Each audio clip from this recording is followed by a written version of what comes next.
In today's video, I'm going to teach you how to enable iMessage on iPhone. Alright, I'm on the home screen right now, and we're going to turn this on through settings so you can start sending messages using iMessage instead of regular SMS. So first, I'm going to open the settings app, the grey gear icon. If you don't see it right away, just swipe across your home screen until you find it, then tap it to open. Okay, now settings is open, and we need to go into apps. So at this point, I'm scrolling down the list until I see apps. I'm moving steadily so it's easy to follow along. Alright, I see apps, so I'm tapping on apps.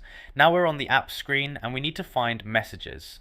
So I'm scrolling through the list until I see it. Take your time here if your list is long. Alright, I see messages, so I'm tapping on messages. Now we're inside the messages settings page, and this is where iMessage is controlled. So at this point, I'm looking for the toggle labeled iMessage. Alright, I see it, iMessage. To enable it, I'm going to tap the toggle switch so it turns on. Once it's active, your iPhone will start using iMessage whenever you're sending messages to other Apple users, instead of sending standard text messages. Now, right after turning it on, you might be asked to sign in with your Apple ID. This is important because iMessage uses your Apple account to sync your messages across devices like your iPhone, iPad, or Mac. So, if you already have an Apple ID, just sign in when prompted. If you don't have one yet, you'll need to create it right there on the screen before iMessage can finish activating.